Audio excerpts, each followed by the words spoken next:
Me está diciendo un amigo que qué seguridad manejamos. Espero que ninguna. Está bien. Está bien, o sea, vamos, si nos bloquean aquí, nos vamos a ir a las calles.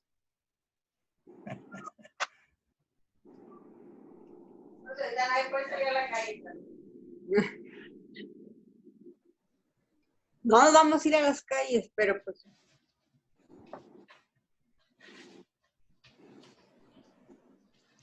Yo creo que más bien fue efecto de que pongas público todo esto en Facebook y estamos blanco. Sí, mijita, pero siempre lo hemos hecho, mija. El problema es que ahorita hay una situación donde está escalando esto, lo que está comentando Ernesto de Aristegui, ¿sí? O sea, la gente está enfrentada a tener que ser leal a un proyecto en el que creyó, ¿sí? O leal a su conciencia y a su historia personal, ¿sí? Entonces, aquí el punto es que en ese desmarque... Ya va a empezar la transmisión en vivo. Ok, tú preséntame para ya arrancar. Buenos días, vamos a presentar la mesa grillera. En unos momentos ya va a estar la transmisión en vivo. Si te pueden poner sus nombres para que los identifiquen cuando hablen. Sí.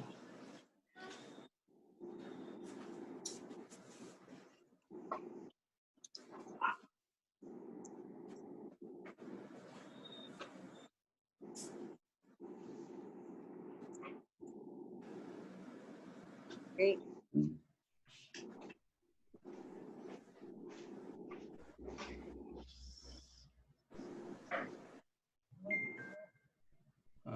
Muy bien. ¿Ya estamos? Sí, ya estamos en vivo. Excelente. Muy buenos días. Hoy es miércoles 20 de mayo de 2020 y esta es la mesa grillera.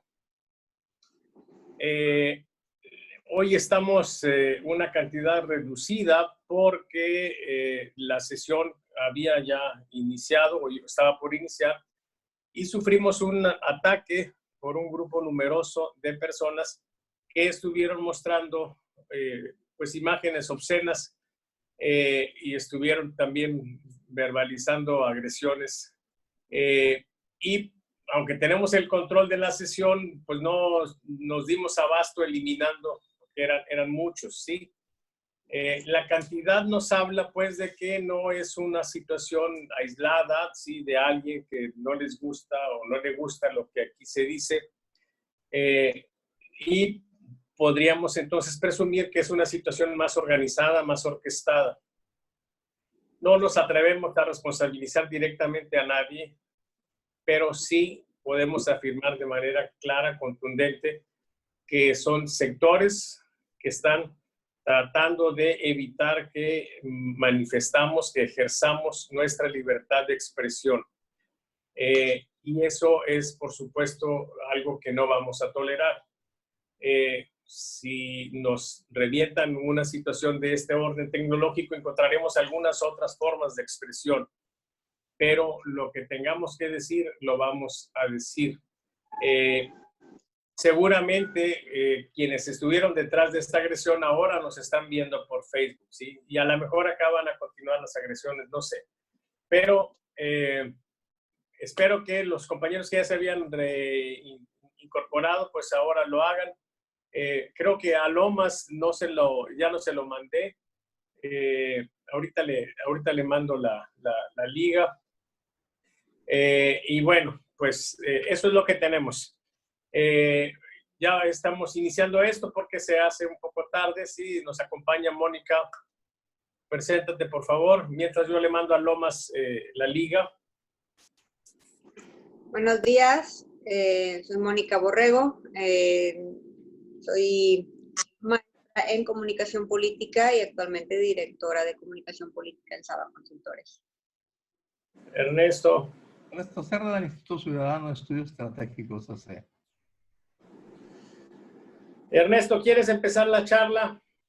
Bueno, yo ¿Cuáles son quisiera, sí, cómo no, los temas que tenemos más importantes el día de hoy? sí, yo quisiera decirte que empieza a darse algo que yo he platicado los últimos días con amigos que son simpatizantes o gente seguidora de la 4T. Yo hablaba primero en el sentido de que nosotros tenemos un estudio sobre el famoso PIB. La verdad, la información que ha estado manejando el gobierno federal, sobre todo el viernes pasado, el secretario de Hacienda, totalmente errónea en fechas, en datos, lo que me da la impresión de un desorden muy grande en el equipo de Andrés Manuel. Creo que el aspecto está permeando en el sentido de olvidarse de las cosas científicas y técnicas, lo que nos lleva a plantear la necesidad de solicitarle al ciudadano presidente de la República que haga una revaloración de su gente. Mira, lo dicho la semana pasada, el viernes, y vean, está en internet, en una entrevista que le hacen al secretario de Hacienda, pues simplemente echa a un lado todo el rigor científico. Imagínate, me decía un contador público, en manos de quién estamos, cuando esta persona ni idea tiene de los efectos de la economía, de los efectos ni siquiera de la creación de los organismos que está criticando, en ese caso era el Fondo Monetario Internacional. Entonces, nosotros habíamos planteado algo que yo creo que se les ha olvidado. El Producto Interno Bruto, a mis amigos, quiero decirles que nació específicamente con una razón de saber el número de producción, o sea, Producto Interno Bruto, para establecer lo que se requería o lo que se tenía para producir con vías a un problema de guerra. Incluso las fechas de creación de este organismo establecen muy claro cuáles eran sus limitaciones. Por ejemplo, decía en el caso de este Producto Interno Bruto, queda claramente que no medía el bienestar social. Y eso desde el primer documento que se estableció, se señalaba que no medía el Producto Interno Bruto, lo que es la satisfacción personal. En el caso de que ha habido en Francia, hubo una reunión internacional donde plantearon una serie de medidas para modificar el PIB, o sea, agregarle al Producto Interno Bruto una serie de mediciones que no estaban contempladas porque originalmente era otro su propósito. Entonces, esto de la modificación del Producto Interno Bruto viene dándose desde el 2009, que fue la primera reunión ya muy general con datos precisos y concretos de cómo y qué quería cambiarse el Producto Interno Bruto. Entonces yo creo que sí, efectivamente el Producto Interno Bruto no es, como lo está planteando alguna gente, acabar con esa medida, no. Yo creo que lo que al menos en Francia se planteó, y tengo todos los documentos, y si gustan los platicamos, era agregarle, uno, la sustentabilidad del medio ambiente, que no lo mide, la sustentabilidad de la salud, que tampoco lo mide, la sustentabilidad de la diferencia entre los que mucho tienen y poco tienen, y cómo poder modificar. Y también hablaba en esta modificación la necesidad de valorar muchas acciones que se hacen, por ejemplo, el trabajo de casa, que tiene un valor, si se llegara a cuantificar, tiene un valor. Si tú dejas a tu niño en una guardería, tiene un costo, y si se lo dejas a un familiar, tiene un costo. Ese tipo de cosas no están medidas en el Producto Interno Bruto en términos generales. Y en el 2009, los franceses y 76 países que estuvieron ahí plantearon la necesidad de aumentar el número de mediciones que tiene el Producto Interno Bruto. No es nada fuera de lo común. Lo que pasa es que este camarada pues se perdió, o sea, no leyó, igual que el secretario de Hacienda, cómo estaba. Oyó que cantó el gallo, pero no supo en qué gallinero, y se aventó hablando de algo que no viene y que además sería muy difícil y que rompería pues con un principio de libertad y que violaría la Constitución. Entonces, yo creo que son, y esa era la discusión que yo tenía, es una actitud infantil de estos muchachos o jóvenes y viejos incluso que están apoyando a la 4T, en el sentido de que es un infantilismo, que es una enfermedad de los izquierdistas. Y entre ellas hablaban de la incertidumbre y los claroscuros. En un contexto global y sobre todo local de incertidumbre como este, el mundo se convierte abiertamente en un escenario de disputa de quién va a tener el poder y cómo lo va a ejercer. El problema es de que estos izquierdistas son infantiles. Este infantilismo de izquierda tiene un exceso de optimismo. O sea, la disputa por la economía los ha puesto que no es una tarea fácil. Ya se dieron cuenta que no es una tarea fácil y sus resultados no siempre son los esperados. Queda claro que muchas veces hacen una lectura equivocada de la coyuntura y se sobredimensionan las expectativas. Y eso trae como consecuencia pues un golpe con la realidad. Este exceso de optimismo, esta interpretación fuera de la realidad, trae como consecuencia que tengan fuertes derrotas intelectuales, personales, psicológicas sobre todo, que les pegan muy duro. Entonces, y te digo que explicábamos en ese documento, decíamos, es algo, lo leo, es algo que sucede hoy y que tiene al ciberespacio como escenario privilegiado de un supuesto área o estadio donde se dirimen las diferencias. Estamos hablando del ciberespacio donde la avalancha de información es tan abrumadora que impide hacer una reflexión serena sobre lo que sucede y sobre todo se determina que quienes no piensen como tú deben ser eliminados. Así de simple es la conclusión. Y hablamos también de cómo se ha manejado contra el infantilismo y qué medidas hay que tomar contra el infantilismo. Nosotros decíamos que dicha postura, el infantilismo de izquierda, es especialmente expresada por dogmáticos y se enmarca en sin duda en la falta de sensibilidad contemporánea caracterizada por la inmediatez y la glorificación de lo efímero. O sea, lo importante es tener 4 o 5 minutos o segundos y tener millones de likes. Eso es la inmediatez y lo interesante de una persona que quiere proceder en este manejo de infantilismo. Nosotros decimos que han sido flexibles en la táctica, pero radicales en la estrategia. O sea, no han entendido la importancia a largo plazo del manejo de la estrategia.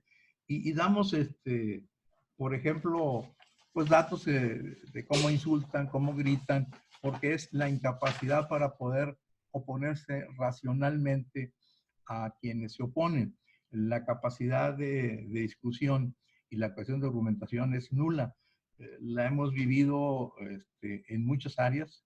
Yo en lo personal, en un chat que se tiene con personas, todas estudiantes del área de maestría, yo no tengo ese grado, y terminaron agrediendo a las personas, al grado de que tuve que suspender ese chat y decir, señores, no es el nivel, no es el lugar, y si quieren, pues hay otros lugares donde pueden dirimir este tipo de cosas. Se acabó. Si yo te pasara las argumentaciones de uno y otro bando, te das cuenta que llegó un momento en que no había argumentación, sobre todo en cosas técnicas, malos para argumentar, malos para sostener y sobre todo muy duros, muy dados y muy duros en el manejo del lenguaje. Yo no le tengo miedo a las maldiciones y yo te decía hace poco que uno de esos tipos o personas se le ocurrió decirme que fuera a chingar a mi madre.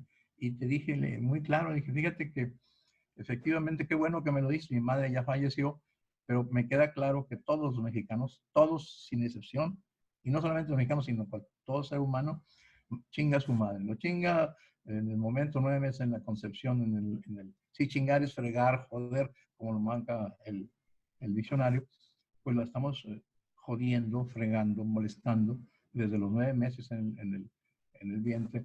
Seguimos con los primeros 5 años que dependemos al 100% de la familia, entre ellos básicamente de la madre.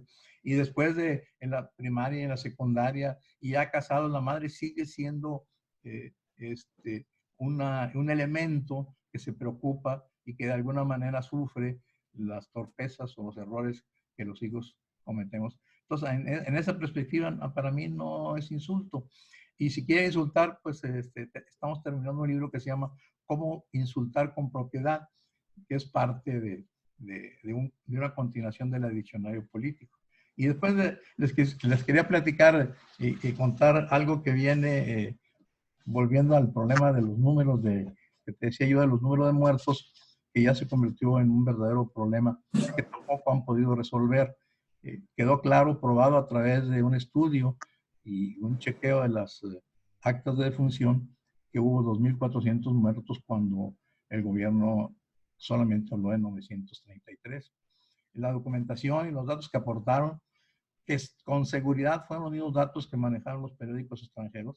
Ahora ya se sabe quiénes y cuáles fueron los que hicieron el análisis, pues tienen una información privilegiada porque son datos sacados del registro civil por el número de muertos.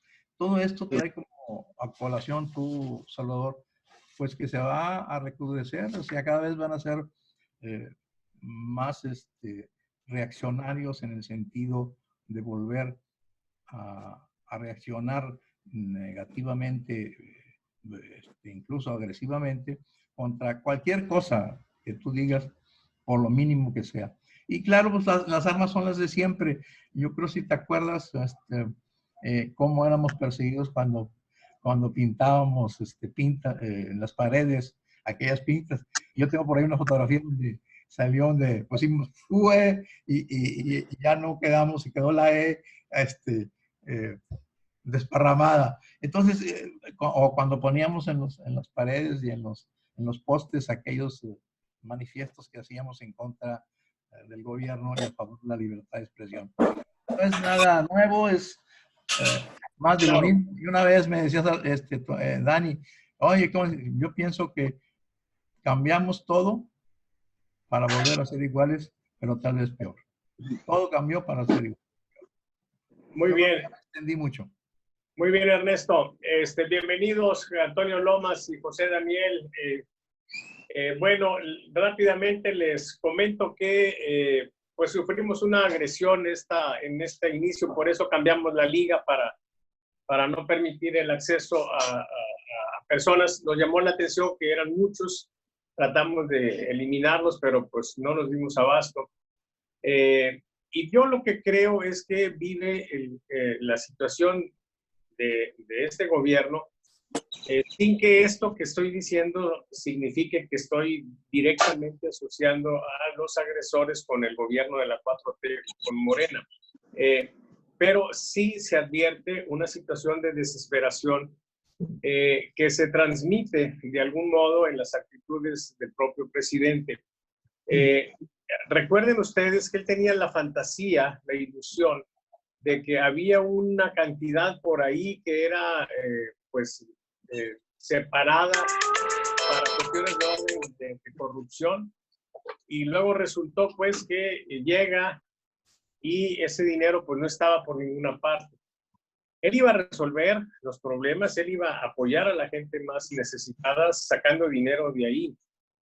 Y cuando no había ese dinero, entonces lo que hizo fue quitándole a la gente, ¿sí? Quitando cosas que ya estaban, como las estancias infantiles,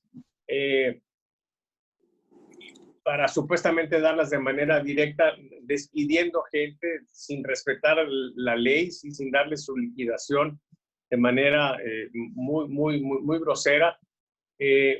Otras cosas que se hicieron fue pues reducir los sueldos en algunas instituciones, y entonces sobre esa base se genera esa situación. Bueno, pero luego viene la situación de que se baja mucho la inversión, como consecuencia de decisiones como cancelar el aeropuerto, y la lana no les alcanza. Y en esa situación, pues, se empieza a generar una desesperación, el país no crece, y ahora con esto de la pandemia hay una amenaza posible de que quedemos con una situación de abajo de 10 o de 12%. Ante esa situación, la desesperación lleva a tratar de cambiar los parámetros, un poco como en la película aquella de Pedro Infante que no filmó, la que se quedó en el tintero, donde él era un hombre deforme, y entonces la manera de él tratar de sentirse bien era imaginarse la vida, la historia radicalmente diferente.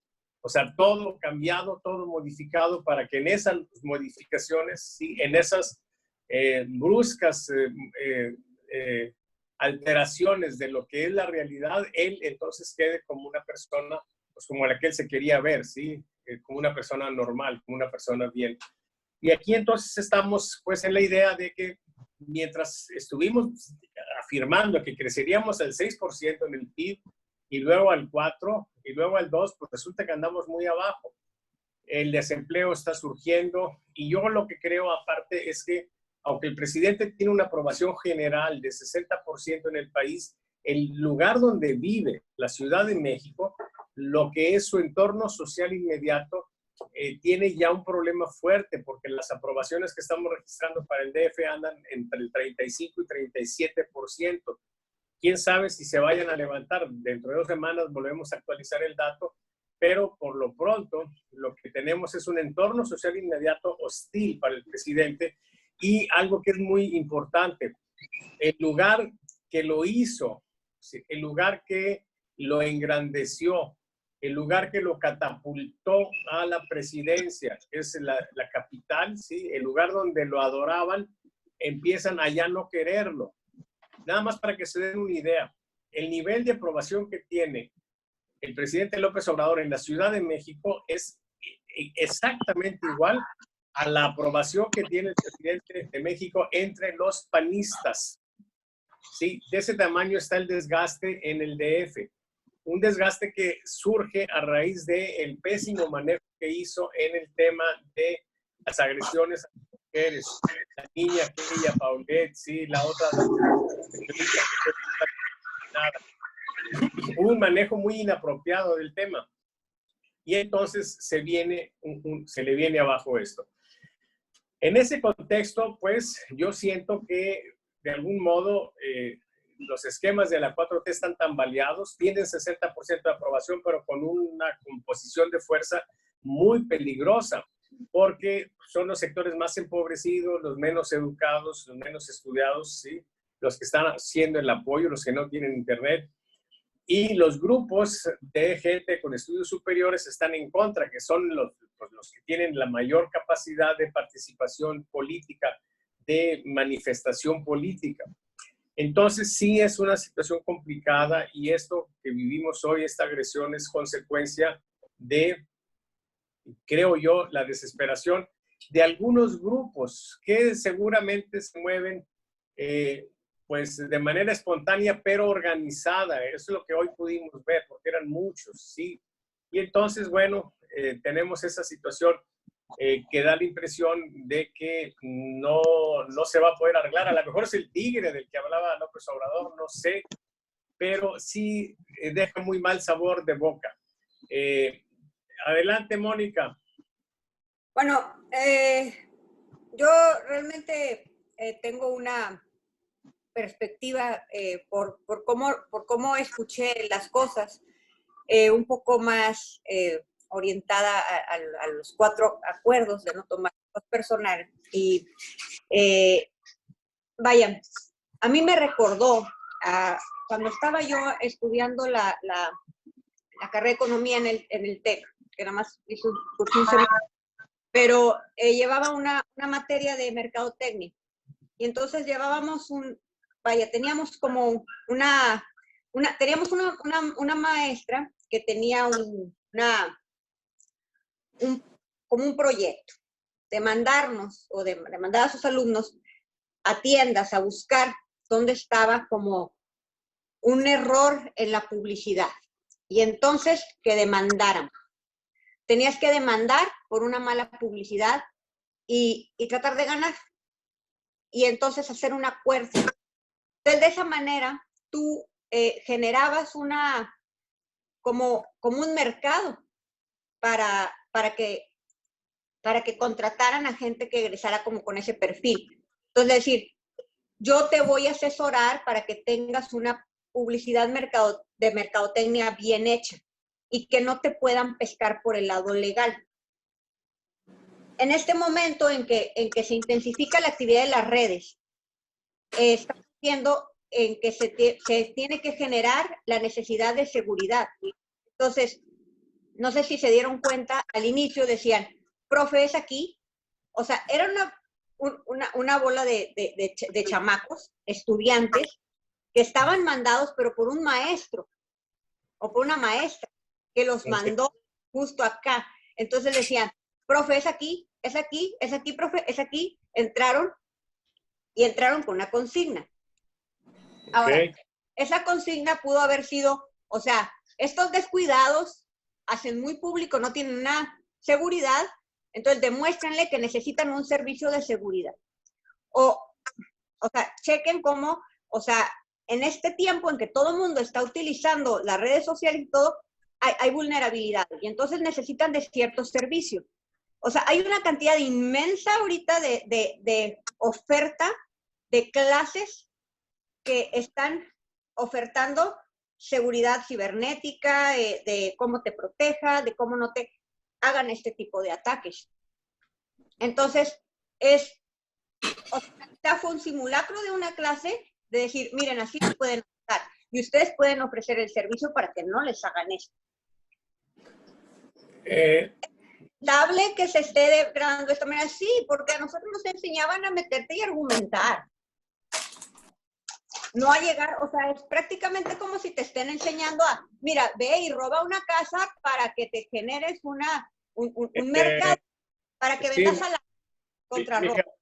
A mí se me hace muy difícil, hija, que en una clase un profesor haga eso con las manifestaciones obscenas que tuvieron. Sí, o sea, para ejemplo, de ilustrar eso no era necesario. Es que no hay ética y está siendo profesor cualquiera. Pero vamos, tendríamos que pensar en un tipo muy especial de profesor, hija, que necesariamente nos conduce a otro panorama. Yo creo que este es un tema político o ideológico, como diría Ernesto Cerda, ¿sí? Yo creo que está en ese contexto. Por otra parte, en días recientes ha habido una serie de comentarios, ha habido amenazas veladas. Entonces, dado el contexto también, pues yo creo que esto tiene que ver con la política, ¿sí? Antonio. Miren, ¿ahí me escucho? Escucha, sí. Bueno, yo la vez pasada lo comenté. A mí me preocupa no el ataque del gobierno, no el ataque de los cárteles de la droga, no de los grupos empresariales. Me preocupa el ataque de los fanáticos pro cuarta transformación, de los fanáticos pro AMLO, que yo creo que si ustedes analizan, esta actitud de ataque en contra de la mesa grillera tiene todo el tinte de un grupo de fanáticos porque es irracional. Si fuera un ataque racional, sería con argumento. Estarían cuestionando las acciones, el decir de cualquiera de nosotros. O nos dirían, ¿qué está haciendo este viejillo ahí? O lo que siempre nos han dicho. Pero esto ya, ¿cómo les diré? Ya rompe una raya y llega al fanatismo. Y eso a mí me parece terrible, por una razón. El fanatismo, cuando ve que no nos hace daño este tipo de ataques a aguas, puede ir al mundo de la realidad. Por eso tenemos que tomar medidas preventivas. yo no creo que sea una estrategia de mercadotecnia, o no. Para mí es que es una estrategia de fanatismo. Yo en los últimos días, en mi página Revista Ecos, he recibido varios atentados. He tenido que cambiar 4 o 5 veces mi contraseña de Facebook porque existe alguien o algunos que quieren saber qué contraseña tengo para poder tomar control de mi página. Me han tumbado varias transmisiones. ¿Cómo lo hacen? Yo sinceramente no lo sé. Pero yo sinceramente creo que esto es un ataque artero. Perdónenme, pero voy a decir una palabra que a veces la digo, un ataque pendejo, que no sabe estos fanáticos en contra de quién quieren enfrentar. Normalmente la racionalidad puede vencer al fanatismo y espero que estos fanáticos o el líder de estos fanáticos a quien supuestamente se le da el mote de profesor entiendan que el fanatismo es el peor de los caminos, más que nada en estos momentos. Vamos a luchar a través de la razón. Si ellos creen que yo, en lo personal, o la mesa grillera está en el camino de la sin razón, que argumente, pero no de manera tan tonta. Ahí la dejo. Compañero, buenos días. Yo nada más para aclarar una cosa. O sea, yo sé el tipo de maestros los que están en esta mesa, pero a mí sí me tocó que en un aula de clases, no en la Universidad Autónoma de Nuevo León, estudié mi licenciatura, se vale poner una bomba en una casilla, vamos perdiendo. Se vale llevarle una prostituta al candidato si está muy estresado. O sea, cambian. No se escucha, papá. Tienes el silencio.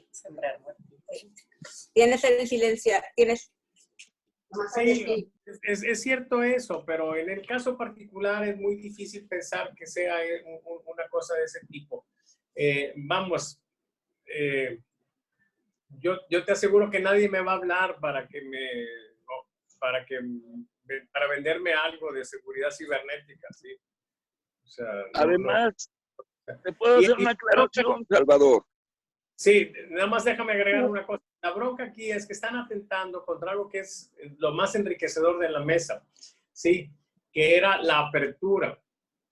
Porque nosotros, la idea de poner la liga para todo el mundo, ¿sí? Es precisamente esa apertura.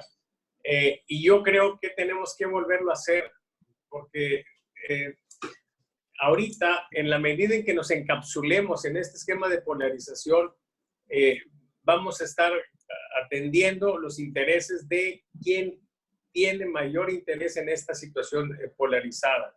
Nosotros hemos planteado que estamos en contra de la polarización, lo cual no significa que no digamos lo que nosotros pensamos de las cosas, pero no estamos en modo alguno en una idea cerrada de que todo lo que haga el gobierno está mal, ¿sí? O todo lo que haga está bien. O sea, es una situación de racionalidad.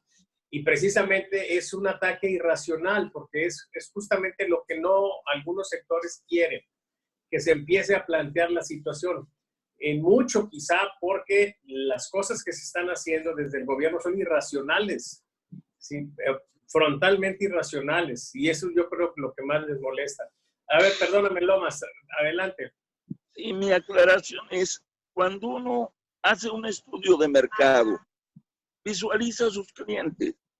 Yo no me visualizo como un cliente de nadie por mi economía. Perdóname, Salvador, pero yo tampoco creo que tú tengas una economía boyante como para decir, voy a comprar un programa de protección por 50, 100 mil pesos.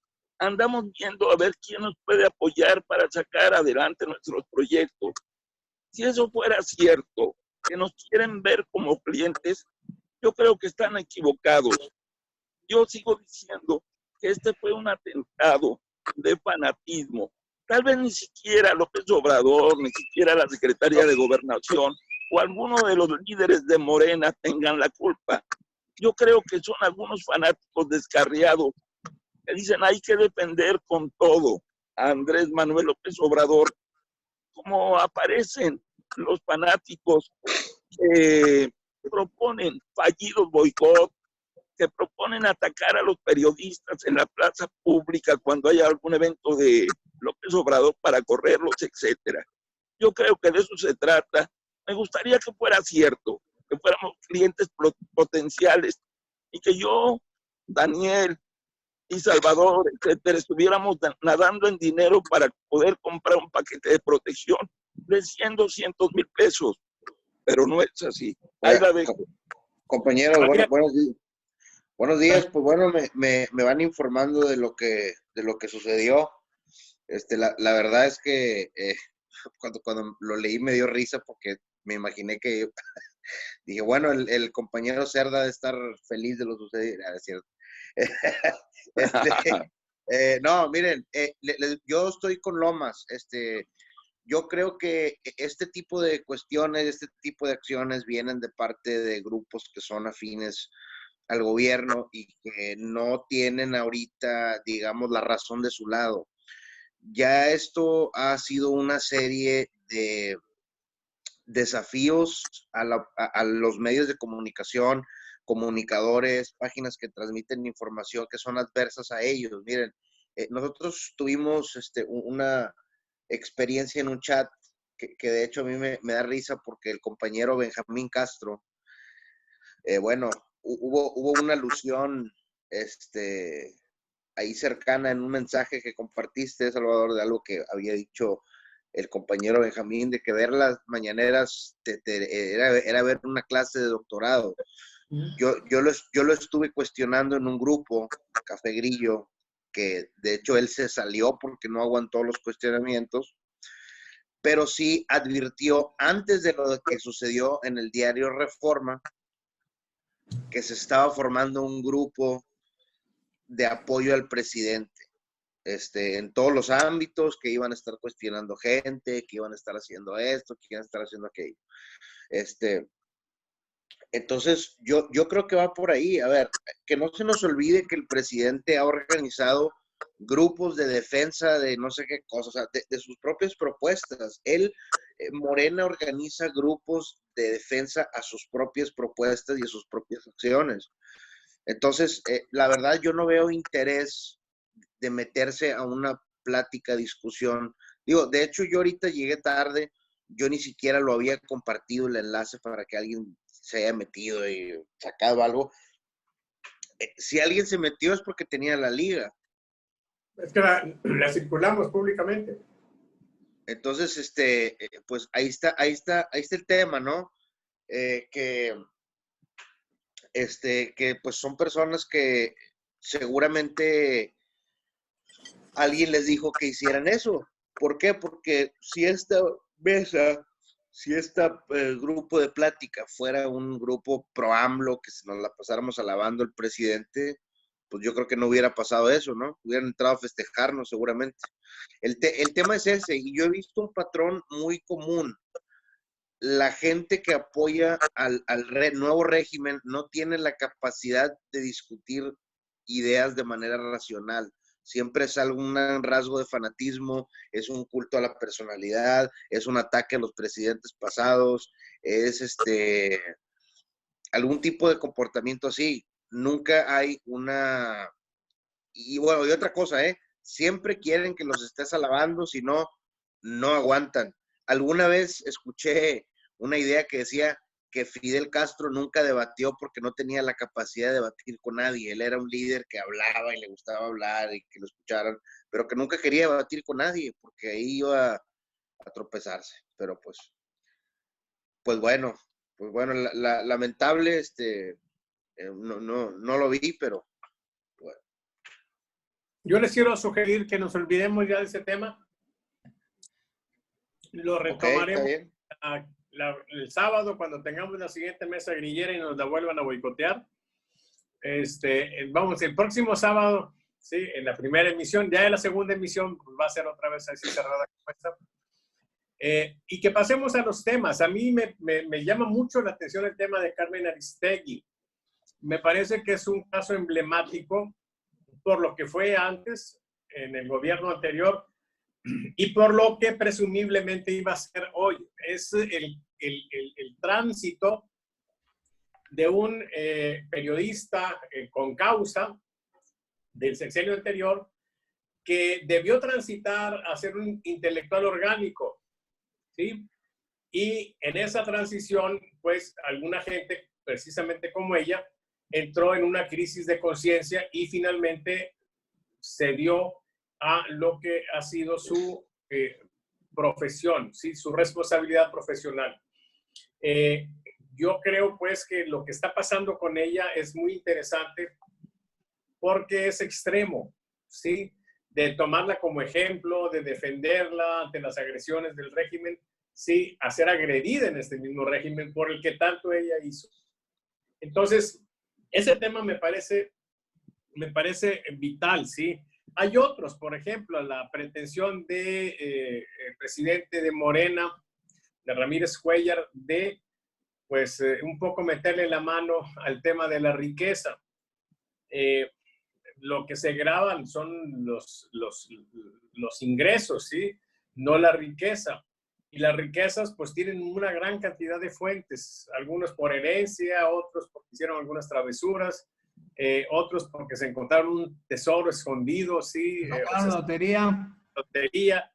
El caso pues es que por ahí se plantea algo que ha estado inquietando a mucha gente. Y creo pues que el tema de la pandemia está haciendo crisis. Hay un cuestionamiento fuerte, pero déjenme decirles que yo he escuchado cuestionamientos en todos sentidos, porque como dicen unos a la huelga y otros a la deshuelga, yo tengo datos directos de gente que está en el sector médico que dicen que hay alteraciones en las actas de defunción para poner como COVID lo que no fue COVID, ¿sí? Eso es muy chistoso, pero tiene una explicación. Parece ser que hay hospitales que reciben dinero en función de los pacientes que atienden de la pandemia. Entonces, si alguien muere, pero no era de COVID, a ellos les conviene ponerlo como COVID porque entonces van a tener un ingreso, ¿sí? El problema es, pues, que en este asunto la gente trata de ganar dinero, ¿sí? Algunos un poquito más, otros un poquito menos, ¿sí? Algunos unos cuantos pesitos, otros pues vendiendo ventiladores caros, pero finalmente hay mucha gente que está ahorita metida en hacer dinero. Y entonces, bueno, tenemos esos problemas y yo la verdad creo que sí hay indicios de que algo ha servido que la gente se haya cuidado. Los números que llevamos de muertos, pues con todos los defectos que puedan tener, a mí me siguen pareciendo que indican que sí tenemos avances, lo cual no significa que seamos suficientes en la capacidad hospitalaria, que es ahorita lo que está tronando, ¿sí? Ya se están dando casos, yo he visto imágenes ya de gente en la calle, en la vía pública, que se desvanece. Eso a lo mejor está siendo controlado, pero creo que está dándose así. Y la otra situación es la disparidad que hay. O sea, aquí en Nuevo León, realmente el problema hasta ahorita se ve muy tranquilo. El gran problema es el DF y ahí, desde el punto de vista político, va a ser inevitable que se asocie la tragedia del DF y el Valle de México con las pocas medidas que tomaron al principio. ¿Sí? El Vive Latino va a estar ahí como un tema central en este asunto. Bueno, entonces, ¿le damos el mismo orden, Ernesto? Sí, yo quisiera abundar en dos cosas. Mira, lo del Producto Interno Bruto, porque a mí me parece que esa propuesta del presidente de Morena deja muy claro algo que hemos venido haciendo quienes hemos sido militantes de la izquierda desde los años 50. Estamos muy ocupados en ver que están vacunando al pueblo de México del izquierdismo. Lo que están planteando estos que están en el poder hoy no son de izquierda. Chécate nada más los orígenes de la mayoría de los dirigentes de Morena y te das color que no son de izquierda. O sea, el elemento más grave que estamos viendo es la incapacidad ideológica y teórica para entender el proceso de la toma del poder. La mayoría de la gente morena todavía no le cae el 20 que ganaron. No saben ejercer el poder. Bajo esa perspectiva no entienden la dinámica o la dialéctica del poder. Y decía un par de amigos de México, me decían, Ernesto, es que esto nos va a llevar a un odio psicológico y brutal contra todo lo que huele a izquierda. Y ellos me hacían una reflexión de los países de América del Sur que habían pasado de la izquierda o de los procesos democráticos y progresistas a dictaduras de derecha. Y me decían, ¿no crees que estamos en una vía en que nos lleve a que todas esas tonteras de este infantilismo de izquierda que están teniendo nos lleve a eso? Y yo les decía, pues es claro que no existe ideológicamente un grupo de izquierda que maneje. Y la incapacidad de las gentes que siguen a Andrés Manuel, que tienen muy buena intención, porque la intención es sin duda muy buena, no dan el kilo. Lo que hizo el presidente Morena fue la peor estupidez del punto de vista táctico y estratégico de una propuesta. El cuate no hubiera hablado de riqueza, simplemente hubiera hablado de la modificación, de agregar al Producto Interno Bruto una serie de medidas que incluso están avaladas por 76 países en el 2009 en Europa, en Francia, y venían entre ellas ese problema de la diferencia entre la riqueza de los muy pocos y muy grandes, que ya el INE la saca. Te dice que alrededor del tanto por ciento tiene el 90% del ingreso y el resto no lo tiene. Estamos hablando de ingreso y por ahí más o menos está la riqueza. En esa perspectiva, me decía ellos, y yo estoy de acuerdo, en que no le entienden a esto, o sea, no le entienden. O sea, tan simple que hubieran hecho, ¿sabes qué? Vamos a modificar y a ampliar las medidas que hace el INEGI. Y nadie hubiera dicho nada. ¿Por qué? Porque en ese proceso de medición podías meter eso sin necesidad de ser tan estúpido en el planteo de una cuestión ideológica. Y ya la quemaron. O sea, ya la quemaron porque van a batallar mucho para volver a intentar hacer un cambio en el INEGI. Por lo pronto, por unos meses. Entonces, ahí nosotros vemos lo que es una vacunación y una incapacidad del equipo de Andrés Manuel para entender la dinámica del poder. Y no es la única, nuestra amiga que hoy en la mañana fue agredida, ayer todo el día en medios, sino también Broso. Acuérdate que Broso fue uno de los más allegados y cáusticos contrarios a Peña Nieto, durísimo en sus alegatos y en sus comedias, y hoy está exiliado en Estados Unidos. Así de simple. O sea, tú no puedes estar más que al 100% con el líder. Punto. Y eso te recuerda al fascismo. El fascismo eso es. Y nosotros decíamos que el movimiento no es de izquierda, es fascista. En lo que es el fascismo, en lo que es el culto al líder, el culto al Führer.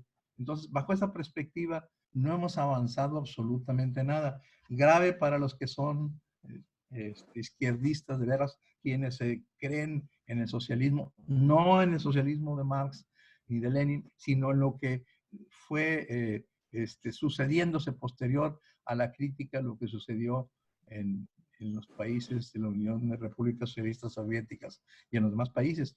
Hay una nueva forma de izquierda, si es que así le quieren llamar, donde plantea la crítica que Marx decía. Y yo les recuerdo algo que decía Marx en sus escritos. Yo no soy marxista, desde la perspectiva de que había que criticar y que sus posiciones o teorías no eran únicas. Y nos enseñaron a decir que nada era absoluto, que todo está en un proceso cambio. Y yo quería decirte que las cosas siguen siendo igual.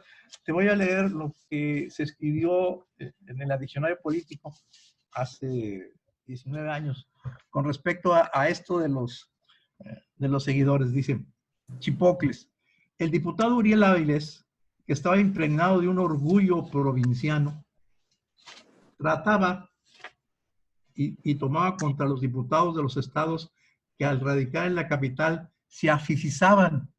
Fíjense que ese término viene, se afifizaban. Decía, e iban en persecución de las argentíferas cuanto sustanciosas monedas. A los miembros de una comisión cuyo dictamen impugnaba les llamó los 4 caballos del Apocalipsis. En otra de sus intervenciones, que eran de verdad célebres, Uriel Avilés, al intervenir sobre un problema de salud pública en tribuna, soltó la siguiente perorata.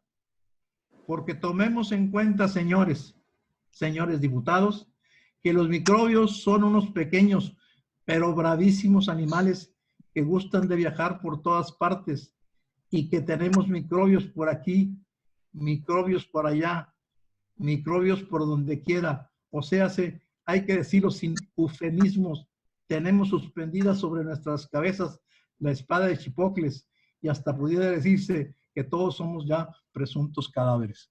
Esto te da una idea de los que son miembros, muchos del gabinete de Andrés Manuel. Muy bien, déjenme comentarles que hay un compañero que se llama Francisco Javier Morales y él, entre otras cosas, dice, tenemos un presidente que ha hecho más por el pueblo de pie que Fox, Calderón y EPN juntos. ¿Por qué se cuelgan en reconocerlo? ¿Que ¿Por qué no le reconocemos a López Obrador que ha hecho más por los pobres? ¿Sí? Y luego dice, ya no hablen de los fanáticos, ya no... Es que, bueno, le voy a decir lo que dicen, yo no sé qué significa. Dice, ya monlevechen. Sabrá Dios qué será. Ah, ya no le echen, a lo mejor quiere decir fuego, al mismo fuego, y concéntrense en los problemas del país y ventilarlos. No sé qué le quieran contestar ustedes a don Francisco, sí, pero esta es una mesa libre, don Francisco. Nadie le dice a la gente qué va a decir. Así es la libertad, don Francisco. Sí, no aceptamos que nadie, ni usted, ni nadie nos diga de qué hablar. Sí, aquí hablamos, don Francisco, de lo que nos da la gana. Si usted quiere venir a participar, venga y también usted hablará de lo que le dé su gana. Sí, no aceptamos ese tipo de restricciones. Somos aficionados, fanáticos de la libertad. Bueno, sobre lo que ha dicho el señor, ¿les merece alguna opinión, compañeros? A ver. Pues bueno, adelante. Yo solo quiero tomar mi turno. Adelante. Y bueno, en cuanto a lo que decía José Daniel, y quizá dándole respuesta también a este señor, no creo que todas las personas que estén apoyando a Morena sean fanáticos irracionales, porque hay una respuesta en la propuesta que se hace que atiende a como cuestiones personales. O sea, hay efectivamente una afección a ciertas cosas ahí, pero vaya, ¿qué me va a importar a mí? Vaya, que la economía baje, sube o esto. Si a mí en lo personal me tienen bien fregado, o sea, si a mí, por ejemplo, en mi condición de indígena, de homosexual, de mujer, de esto me están diciendo, o sea, en caso de mujer, si a mí me están diciendo, o sea, tú por ser vieja estás pendeja. Realmente, o sea, si llega un gobierno que me dice, tú vas a hacer, o sea, otra cosa, de esto, lo otro, o sea, vaya, me soluciona cosas, porque realmente si hay una economía bollante, a mí eso no me beneficia. Si a mí en mis circunstancias personales, eso a mí me está, o sea, ¿eso a mí qué? Y realmente, pues, justamente, o sea, hay grupos que siguen estando en esa condición ante quienes quieren ser oposición. O sea, una oposición como, por ejemplo, o sea, una argumentación en contra de Morena, como la que a veces da José Daniel diciendo, ¡ay, defensores de transexuales! O sea, ¿o qué opción dejas? por eso, o sea, creo yo que cuando se dio esta debacle o la baja en popularidad de López Obrador por las mujeres, porque hubo una gran unión por parte de las oposiciones de apoyar la causa de las mujeres. O sea, hubo opciones, o sea, hubo más que apoyaron esta cuestión de las mujeres. O sea, hubo más solidaridad, hubo más respaldo, pero hay otros grupos que no lo tienen. O sea, hay otros grupos que no encuentran un respaldo en eso. Y realmente, o sea, todos los problemas que se mencionan, o sea, no hay una cobertura en esas cosas. O sea, realmente sigue siendo, o sea, López Obrador, si quieres de dientes para afuera, si quieres, pero sigue siendo el único que tiene ese discurso. Sigue siendo el único que cubre esas necesidades, o sea, a lo mejor emocionales, o sea, o a lo mejor solo lo cubre a nivel emocional, pero que son muy reales y que es un problema que mucha gente lo vive y que si tienes ese problema realmente, o sea, que lo demás esté bien o lo demás esté mal, a ti no te impacta de ninguna manera porque tienes ese problema. Y no te va a, o sea, lo demás no te afecta, digo, en lo que esté, o sea, si a ti te van a estar, si tú eres parte del cinturón de miseria social, pues que México, o sea, esté arriba o esté abajo, o sea, a ti te importa tu condición personal. O sea, a final de cuentas todos somos egoístas, por más que el discurso de Morena sea que hay que ver por el bien. Eso no es cierto. O sea, todos sabemos que somos egoístas. Y realmente, o sea, detrás de ese fanatismo de Morena está un acto egoísta de ver porque yo esté mejor. Yo en lo particular, o yo minoría, o sea, yo minoría LGBT+, yo minoría indígena, yo minoría que me dicen naco, yo minoría inculto. Minoría intelectual también, y los intelectuales que están en contra también somos minoría. Sí, pero esa es a la gente a la que le llega. O sea, y esa es a la gente que está fanatizada. O sea, o no fanatizada, o sea, no es tan irracional la cosa. Son intelectuales orgánicos también. Los existen, también es una minoría y le llegan. Ahí están, pero ¿dónde estaban antes? Pues con el otro, son orgánicos.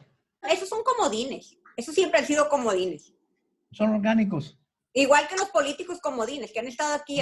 Igual que lo que tú dices, es la misma parámetro. Tú hablas del manejo personal y del hecho de que tú privilegias tu cosa personal. Es lo mismo. Es lo mismo. Sí. Pero acá el discurso, o sea, que va a eso. Y el hecho de que del otro lado no hay una oferta para ese tipo de cuestiones, sino, o sea, se mantiene, o sea, para lo que se ha abierto una propuesta ha sido para las mujeres. Para todos los demás grupos que ha habido, no hay una propuesta. Sí. Al contrario. Muy bien. En el ámbito político, yo lo que observo es que hay un porcentaje de gente que está en contra de López Obrador muy parecido al porcentaje que había antes que estaban en contra de Peña, de todo lo que hiciera Peña. Nada más que hay una diferencia fundamental. Antes, esa gente que estaba en contra de Peña estaba a favor de López Obrador. Y hoy en día, esa gente que está en contra de López Obrador no está a favor de alguien, porque no hay una figura equivalente a lo que fue López Obrador. O sea, la oposición está totalmente dispersa. Sí, entonces hay una situación de descontento, pero no es capitalizable, al menos hasta el momento, porque no está orientada en un sentido específico que pueda pues capitalizar eso. Daniel. Sí, bueno, varias cosas. Voy a comenzar con los temas que tocaron los compañeros. Pues miren, yo noté un detalle muy interesante con la propuesta que hace el día de ayer Alfonso Ramírez Cuellar en relación a este tema de fiscalizar, pues prácticamente las pertenencias, ¿no? No tanto el tema económico, pues, porque puedes revisar el SAT, puedes revisar las cifras del IMSS, puedes revisar un montón de cosas, pero el tema es cuál era la intención de eso. A la única intención, vamos, o el único camino que iba a tomar eso era a grabar las posesiones físicas. Si tú tenías 2 carros o esto, aquello, porque para ellos eso es la verdadera riqueza, no especulativa. Tú tienes 2 carros, bueno, va un impuesto. Tienes esto, va un impuesto. Que es prácticamente la metodología al revés de cuando accedes a un programa social de ellos. O sea, van a tu casa, ¿sabes qué? ¿Cuántos focos tienes? No, pues tienes 3. Bueno, entonces sí se acepta que recibes el programa social. ¿Cuántos tienes más? Entonces vas a tener que pagar. Es decir, para allá iba la cosa.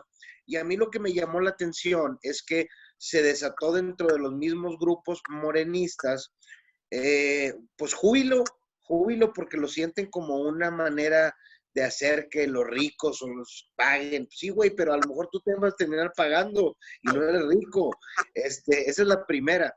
Y me llamó más todavía la atención que cuando sale el video de Tatiana Cloutier diciendo que no estaba de acuerdo. Me tocó ver un comentario en el muro de un consejero de Morena, porque decía, ya salió a defender a los de su clase.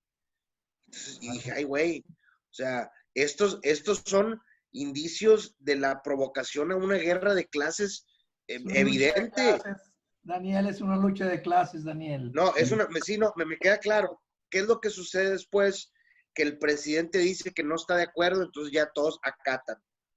Entonces, no hay pensamiento crítico en los seguidores de Morena. No existe pensamiento crítico. Es la misma mentalidad infantil del seguidor de Morena que no tiene estudios al que tiene doctorado. Es lo mismo. Están bajo un enamoramiento y bajo una distorsión de los criterios de lo que es un buen gobierno.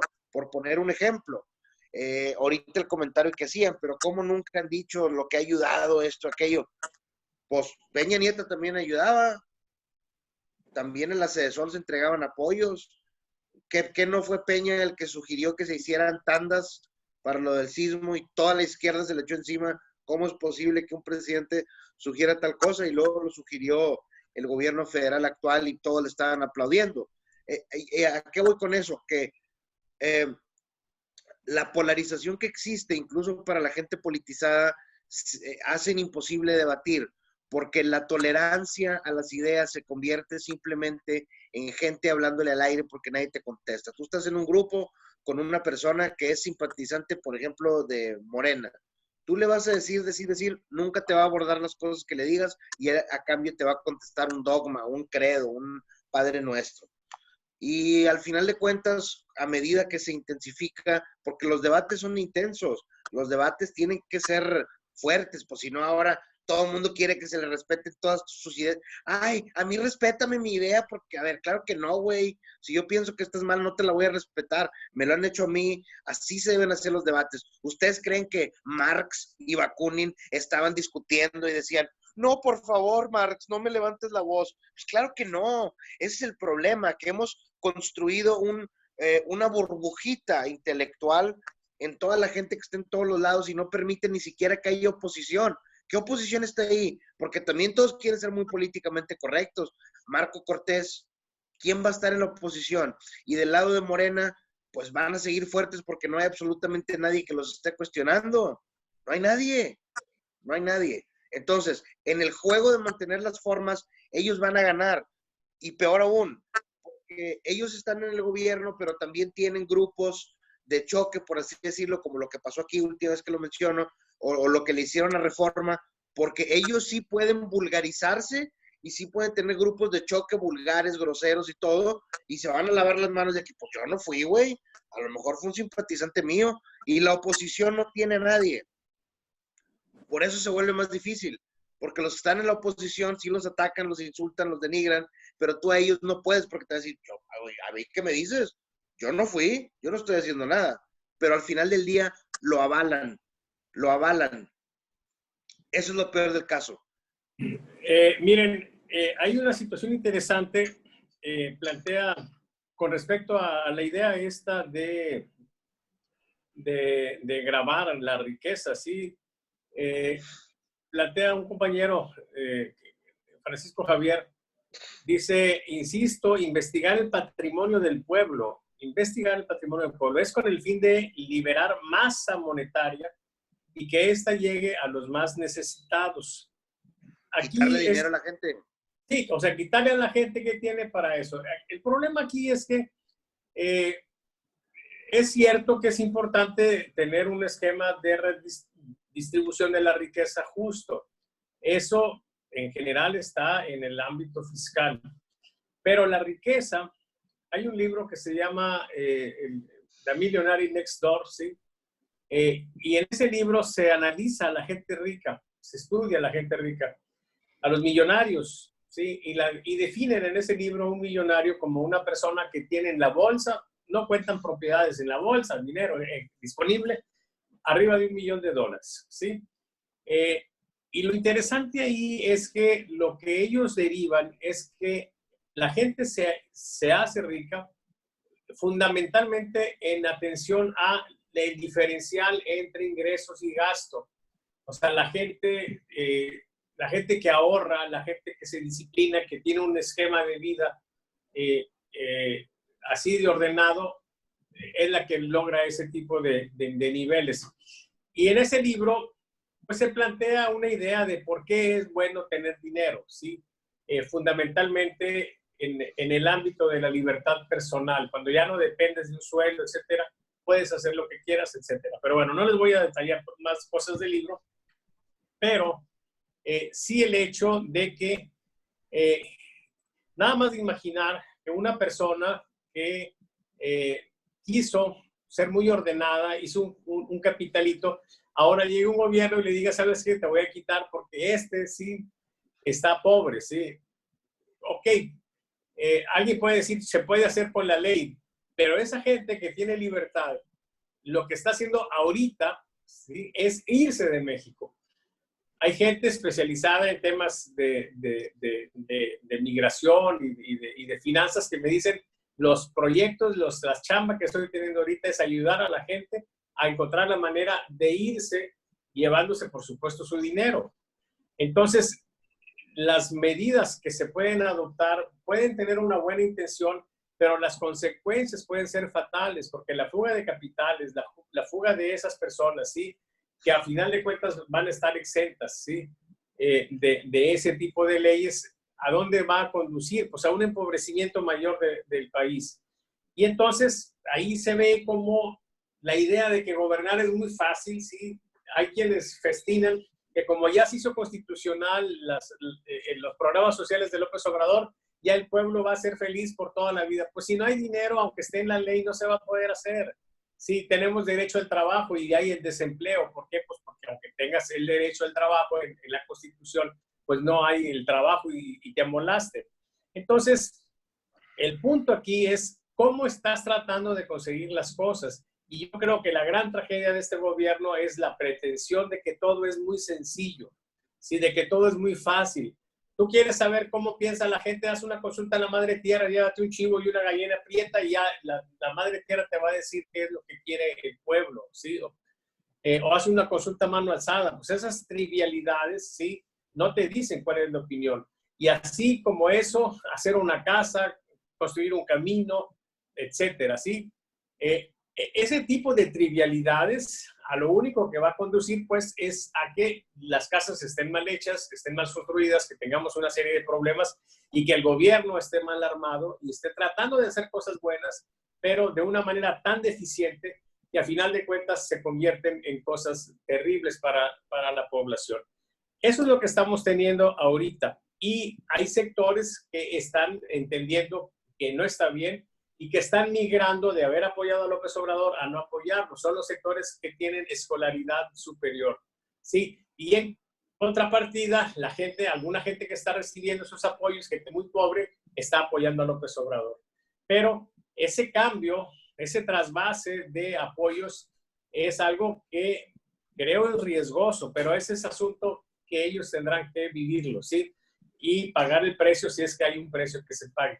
El punto aquí es, pues, que, en resumen, la trivialización de las cosas está generando errores en el modo de tratar de conseguir algo que es noble de origen, pero que puede resultar contraproducente. Entonces, tenemos un gobierno que pudiera ser que nos genere más pobreza cuando supuestamente iba a combatirla, que nos genere miseria. Y eso va a ser, a final de cuentas, el resultado por el cual se le tendrá que evaluar a este gobierno. Adelante, Ernesto. Yo quisiera hacer algunas puntualizaciones con lo que se estaba hablando. Primero, contestarle al amigo que tiene la atención de escucharnos y a lo mejor de vernos. En el sentido de que esta existencia a favor de la gente desvalida le valió al PRI estar 70 años en el poder. A partir de la presidencia de Carlos Damián de Gortari se olvidó el proceso de apoyo a la gente. A mí me tocó estar en la generación de un estudio económico de apoyo, y te voy a decir qué se hacía, y quienes tengan mayor de 60 años se acordarán.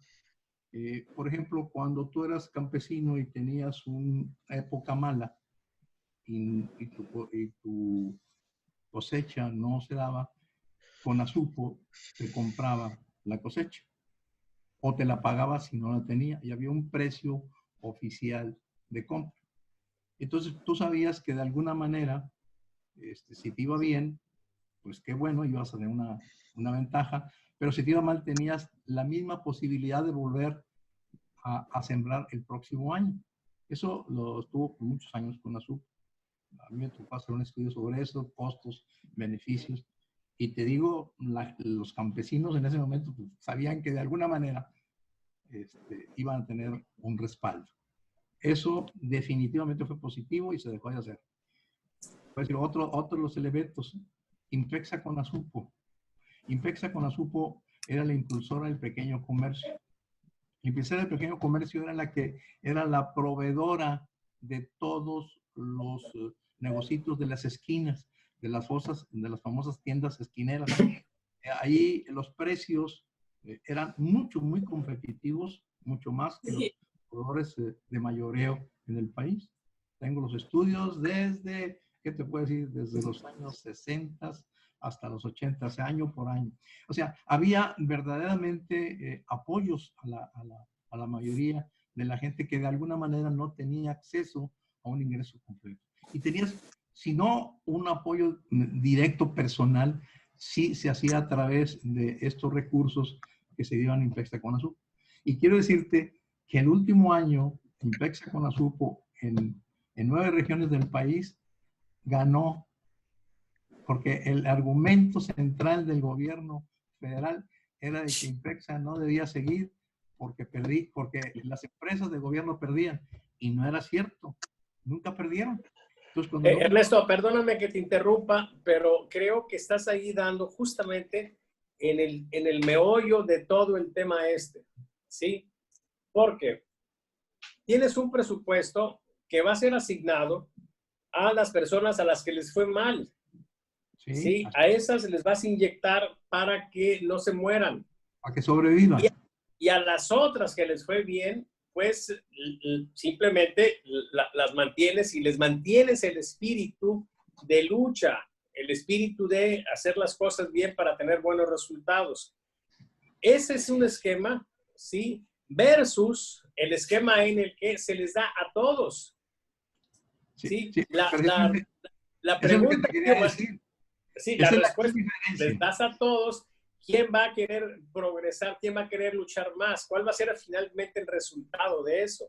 Sí, es claro pues que desde el punto de vista electoral es más sensato yo ir y les doy dinero y les digo, yo te lo estoy mandando, sí, porque esto te va a generar una relación más fuerte conmigo, que la otra que se diluye y parece que por arte de magia me llega, como cuando me enfermo y voy a un dispensario médico, sí, donde no me cobran. Bueno, ¿y eso quién lo pagó? Alguien lo pagó. Sí, pero yo no lo siento como un apoyo directo. Entonces, aquí yo siento que es donde está precisamente el corazón de los dos enfoques que son diferentes. Es falso es falso, pero radicalmente falso, que antes no se apoyaran a los pobres. Sí, se les apoyaba de diferente manera y yo creo que de una manera que permitía el deseo de la gente de progresar. Ahorita yo siento que este esquema nos va a dar justamente un esquema contrario y a final de cuentas no le va a hacer nada bien al país. Sí, a ver, perdón. Que ese argumento de cómo se ayudó a los pobres se dejó hacer a partir de Carlos Salinas de Gortari, ¿eh? A nosotros nos causó impacto cuando decimos, oye, ¿cómo quieres cerrar Impexa con Azupo si estamos ganando? No entiendo. Si tu argumento central es todas las empresas que pierden son una carga para el contribuyente, pues ciérralas. Pero las que no, ¿por qué las cierras? Pero volvemos al problema del dogmatismo. Era todas. Al grado de que muchos quienes hacíamos estudios decíamos, oye, pues es que ahí nos vimos, porque no estamos de acuerdo con esto. Y es una realidad que a partir de Carlos Salinas se dejó de apoyar de la manera tan completa y asistente como se hacía antes. Vete los presupuestos y fueron reduciendo en salud. Sí. O sea, definitivamente hubo un cambio y nada a favor de los pobres. De ahí que exista una realidad que no podemos olvidar. Claro. Entonces queda claro de que hay un fundamento real de un abandono del apoyo, sin duda. Eso no hay que descatimárselo a la gente. El problema está en el cómo, en el con qué, en el cuándo. Ese es el problema que nosotros, por eso decimos que es un izquierdismo malentendido, no le han entendido, han llegado al poder para no poder. Claro, si quieres mantenerte en el poder, vas a tener que hacer el manejo estrictamente electoral de tu presupuesto. Bueno, es una manera de manejarse. El problema es hasta cuándo. Y yo le decía a Daniel Borrega en una de las pláticas que tenía, que el problema del país, y cuando discutimos con la gente que era marxista, le decíamos, Marx decía, el problema no es el tamaño de la sopera, sino el tamaño de la cuchara. Y decía, pues a los otros les das un cucharón y a los otros les das una cucharita chiquita de té, pues no funciona. Y nosotros decíamos, no, Marx está equivocado. Lo importante es también el tamaño de las cucharas como el tamaño de la sopera. Si la sopera no crece, pues no va, por más cucharas que des, un día se va a acabar el líquido de la sopera. En esas perspectivas, eso es lo que nosotros visualizamos. Lo que estoy diciendo es, si matas el desarrollo de creación de riqueza, hay algo que no puedes olvidar. Pero te quiero decir algo, también la gente se pierde porque no estudia, no ve. Y la gente está asustada por el famoso impuesto a la riqueza, el impuesto a la herencia. Te doy unos datos nomás para que te ubiques. Digo, y mucha gente, para que, o sea, no es tan grave, lo que pasa es que no saben cómo tratarlo. Mira, el estándar en Inglaterra es del 40% de impuesto a las herencias. ¿Va?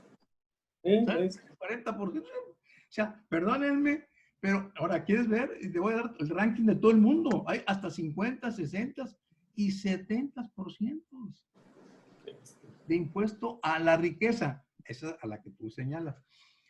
Pero no es la totalidad, ¿eh? Ojo, son impuestos que van y también tienen límites. Dice, por ejemplo, el caso de Inglaterra, de 325,000 libras en adelante es cuando te aplican el impuesto. O sea, 325,000 libras y de para adelante, si tú tienes 1,000,000, el resto es el que te aplican el impuesto. Entonces, lo que quiero decir es que muchas de las cosas que hoy plantea Andrés Manuel son positivas. El problema es que su gente no tiene la capacidad para decir, ¿sabes qué? Mira, este es lo que está en el mundo, esto es lo que necesitamos nosotros aquí, pero aquí tienen un temor a ver lo exterior. Parece que están buscando no sé si te acuerdas aquellas famosas decisiones de los años 60 y 70 de no dejar pasar nada extranjero, los altos impuestos que había. Hoy quieren poner impuestos a todo lo que se hace en otros países. Oye, si en Veracruz, si en Estados Unidos hay algo importante que le sirve a Veracruz, pues tómalo. Y si hay algo importante en Polonia que le sirve a México, tómalo. Adecúalo a este país y tómalo. Pero censurar todo lo que viene de fuera como malo, estamos centralizando en algo que me preocupa y me ocupa en decirles el presidente requiere en emergencia llamar a gente de capacidad a su gabinete. El ejemplo que te acabo de dar de Chipocles es lo mismo que hizo un excelente técnico que es el doctor que maneja López-Gatell. Es un excelente técnico, pero ya se contagió del aspecto ideológico y cometió una barrabasada al decir que no era contagio, sino un contagio moral. Y eso pues te rompe todo tu manejo. O sea, ese es el gran problema de que la gente que está buena quiere quedar a favor de lo que dice el líder. Pero si el líder mañana te dice que lo verde era verde, es aquello de 1984, 2 más 2 son 5, o 6, o 7, o como decía aquel, lo que diga usted, señor presidente. Esa es la triste verdad de este mundo. Muy bien, compañeros, ya estamos cerrando. Para cerrar, ¿quién quiere empezar a cerrar? ¿Tú, Mónica? Sí, bueno, creo que, por ejemplo, lo que dice el maestro Cerda es cierto. Creo que sí hay gente dentro de los partidarios del presidente que entienden las cosas y las explican bien. El problema es esto de que hay un todo o nada. Y en ese sentido es que muchos de los intelectuales que mencionaban hace rato se decepcionan porque pues, fueron utilizados en este sentido de adoctrinar. O sea, cuando yo estaba en la facultad había gente cristiana que iba y prácticamente querían como pues captar gente para que evangelizar. Era como que eran cazatalentos, buscaban a quienes veían con cierto talento para narrativo, para meterlo a sus pues como cultos o sus sectas o lo que fueran, y entonces evangelizar. Y pues realmente quienes tienen una facilidad narrativa tienen esta facilidad de generar pues esta mística y no sé, esta creencia. Y estos intelectuales con esta facilidad narrativa ayudaron mucho a que se creara pues toda esta cuestión como no cuasi, sino religiosa en torno al presidente. Y entonces, pues hay esta dinámica tipo religiosa en la cual, o sea, es todo o nada. Si tú ves a los religiosos y no importa si tienen doctorado o no tienen doctorado, o sea, la fe es fe y es todo o nada. Y dices, bueno, pero mira, esto no está bien, o mira nada más lo que plantea la Biblia, o sea, está como que es que Dios sabe lo que hace, ¿no?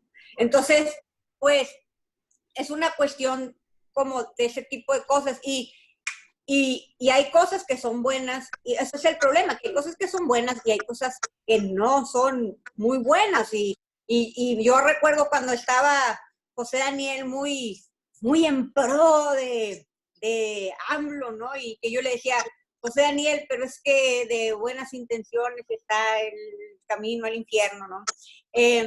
Por ejemplo, esto, ¿no? De decir, es que hay que igualar las cosas, sí, nada más que, vaya, hay simplemente fábulas como la de la hormiga y la cigarra que te hablan de que no hay casos así, y quienes realmente tienen mucha riqueza tienen la capacidad de irse, y quienes van a quedar y quienes van a tener más riqueza, pues son quienes guardaron y por alguna razón a veces. Hay quienes tienen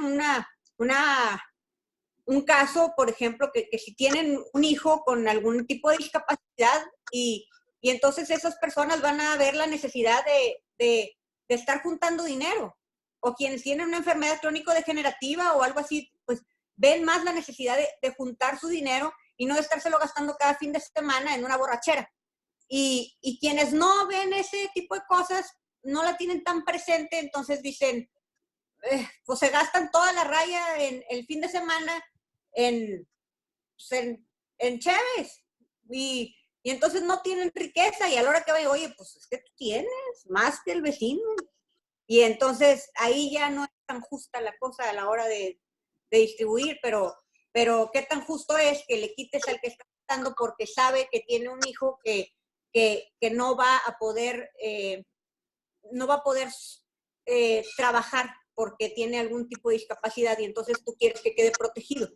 Y por eso no estuviste viajando, no estuviste gastando tu dinero en fiestas y en borracheras y te estuviste privando de una serie de cosas para poder tener esa tranquilidad de dejar protegido a esa persona.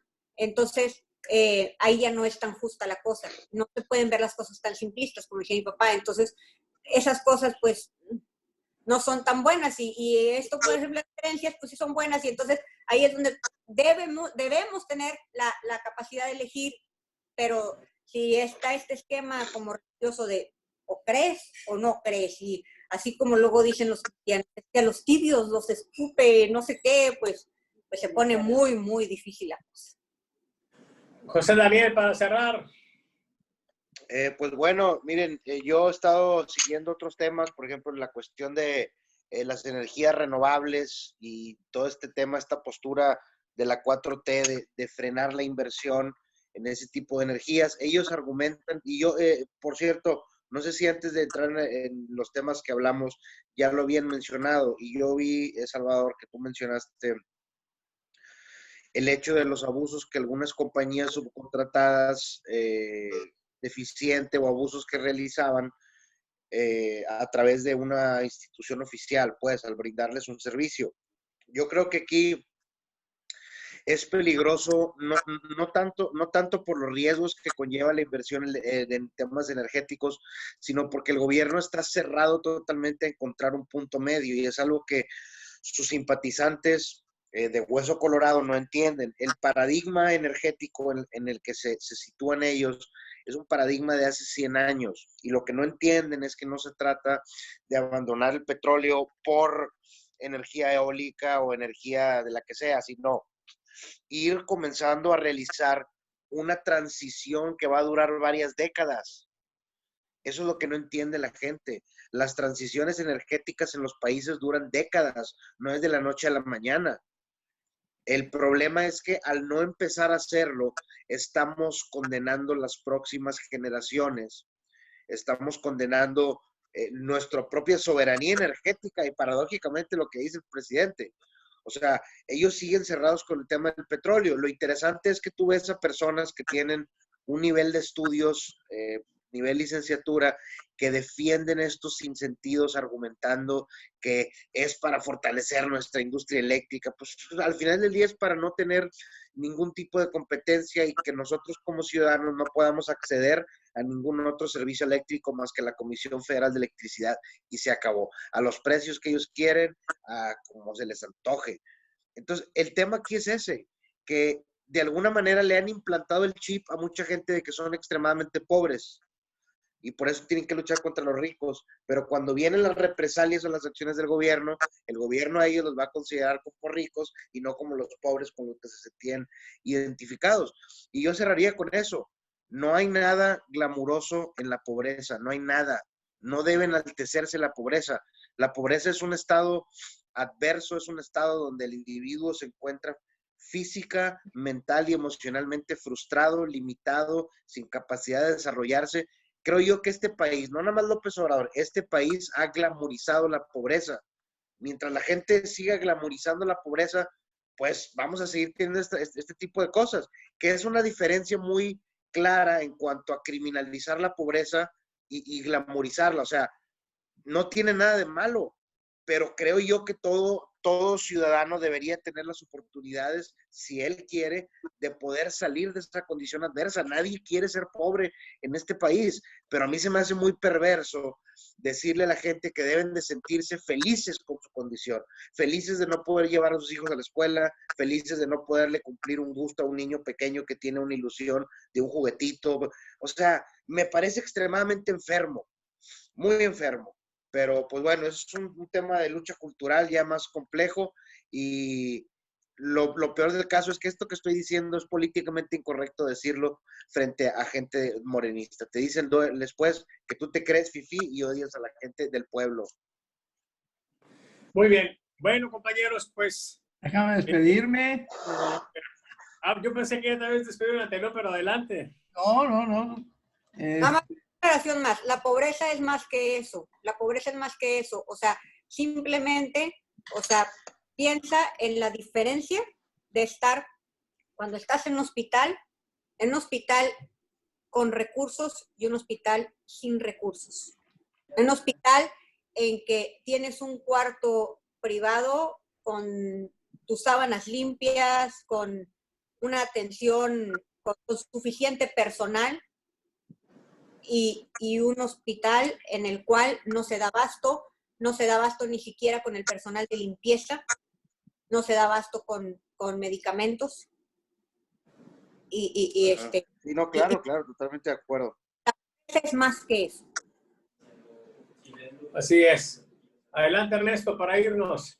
Vamos para decirles que la pobreza no solamente es material, también es espiritual, también es de palabra, también es de espíritu. O sea, hay muchos tipos de pobreza. Entonces, yo siempre he estado en contra de la pobreza. Yo creo que hay que buscar superar a la pobreza. Eso sin duda. Y les quiero leer lo último, que es una opinión de un escritor del siglo pasado, del antepasado, disculpen. Dice, ¿qué clase de médico es nuestro gobernante? Dice, es un médico anterior a los griegos y un médico que no cura, pero salva. Es un rey dramaturgo. La medicina es él, su tacto purificador, su aura, su abrigo, su beso es su palabra. Él salva, no cura. Esa es la visión de los gobernantes hoy. Bueno, compañeros, pues hemos concluido esta mesa grillera de miércoles. La próxima será el sábado y el sábado tendremos información sobre cómo va la evolución de los homicidios dolosos en México y también información sobre cómo va la aprobación, la calificación al presidente López Obrador y cómo van las cosas de la pandemia, ¿sí? En cuanto a nuestra condición de reclutamiento hogareño. Les agradezco mucho su atención. La próxima semana vamos a volver a circular la liga de manera abierta, esperando que no seamos de nuevo agredidos. En caso de serlo, bueno, pues vamos a abortar la sesión como hoy y reiniciaremos otra donde estemos cerrados, ¿sí? Ojalá que los que controlan a los compañeritos que entraron hoy, sí, pues les digan que eso no está bien, sí, que eso está mal, pues, que la 4T no tiene ese tipo de orientaciones. Y bueno, ojalá pues que rescatemos la capacidad de esta mesa de ser abierta, de recibir a todos, sí, a todos. Una cosa es que no estemos de acuerdo con algunos puntos de vista y que lo manifestemos de manera abierta, y otra cosa es cerrarnos, ¿sí? Y yo creo que la gran riqueza de esta mesa es precisamente esa condición de apertura.